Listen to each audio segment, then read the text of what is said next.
Menopause లో common గా వచ్చే కంప్లైంట్ మన దగ్గరికి వస్తున్నప్పుడు హాట్ ఫ్లాషెస్ తో వస్తుంటారు. సో దాని గురించి మనం ఈరోజు తెలుసుకుందాం.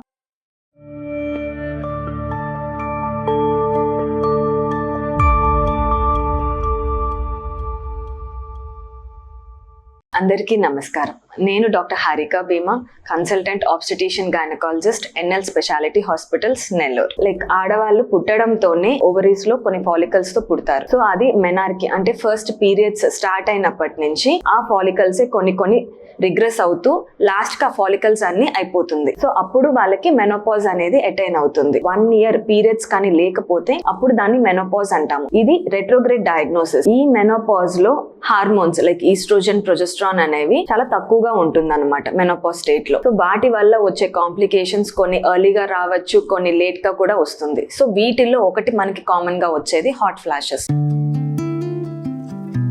హాట్ ఫ్లాషెస్ అనేది కొంతమందిలో ఫేస్ పైన, అప్పర్ చెస్ట్ పైన చాలా వేడిగా అనిపించి దాని తర్వాత వాళ్ళకి ఎక్సెసివ్ స్వెట్టింగ్, కొంతమంది అయితే ఫేస్ కూడా రెడ్ గా కూడా మారుతూ ఉంటుంది. సో చాలా స్వెట్టింగ్ వచ్చేసి అప్పుడు బాడీ కూల్ డౌన్ అవుతుంది. సో ఈ క్రమంలో వాళ్ళు చాలా జనరలైజ్డ్ వీక్నెస్ కంప్లైంట్ చేస్తూ ఉంటారు. హాట్ ఫ్లాషెస్ ఎపిసోడ్ వల్ల వాళ్ళకి ఏసీ కూడా కావాలి అని అనిపిస్తూ ఉంటుంది. సో దీని వల్ల వాళ్ళకి నీరసం, సో ఆ స్వెట్టింగ్ వల్ల బాడీ డిహైడ్రేట్ అవ్వడం. హాట్ ఫ్లాషెస్ ఎపిసోడ్స్ కొంతమందిలో ఫ్యూ సెకండ్స్ నుంచి ఫ్యూ మినిట్స్ వరకు ఉంటుంది. అండ్ పర్ డే ఇలాంటి episode minimum 4 to 5 episode. So ఇది ఎవ్రీడే ఉంటుందా అంటే కొంతమందిలో ఎవ్రీడే కూడా రావచ్చు, కొంతమందిలో వీక్లీ ట్వైస్, థ్రైస్, సో కొంతమందికి ఆల్మోస్ట్ 10 years వరకు కూడా ఉంటుంది అనమాట ఇలాంటి ఎపిసోడ్స్. హాట్ ఫ్లాషెస్ అనే ఎపిసోడ్స్ ఇంటెన్సిటీ కానీ ఫ్రీక్వెన్సీ కానీ ఒక్కొక్క పర్సన్ కి ఒక్కొక్కలాగా ఉండొచ్చు, అందరికి ఒకేలాగా ఉంటుంది అనేది లేదు. హాట్ ఫ్లాషెస్ ని అగ్రివేట్ చేసేటి ఏంటి అంటే హాట్ వెదర్, ఏదైనా ఫిజికల్ యాక్టివిటీ ఎక్కడైతే బాడీ హీట్ జనరేట్ అవుతుందో jogging, body exercises, spicy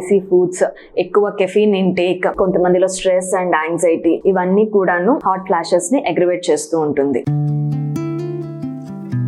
hot flashes ని మనం ఎలా కంట్రోల్ చేసుకోగలము అంటే కాటన్ క్లోత్స్ కానీ కోల్డ్ వాటర్ తో ఫేస్ పైన స్ప్లాష్ చేసుకుంటూ కూల్ రూమ్ లో ఉండేటట్టు చూసుకుంటూ, హెల్తీ లైఫ్ స్టైల్ అంటే balanced diet and healthy life style మనము ఫాలో అవుతూ, అండ్ ఎక్కువ వాటర్ తీసుకుంటూ, అంటే బాడీ ఎప్పుడు హైడ్రేషన్ లో ఉండాలి.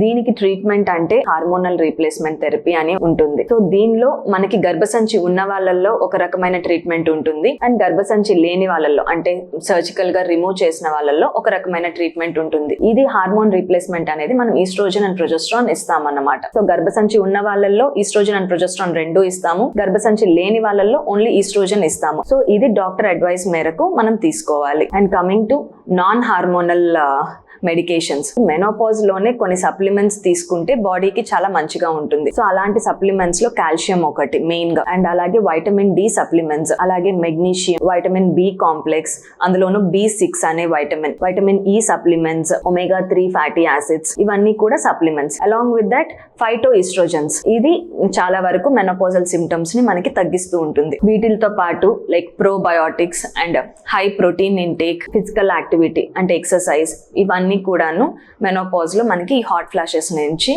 కొంతవరకు హెల్ప్ చేస్తుంది.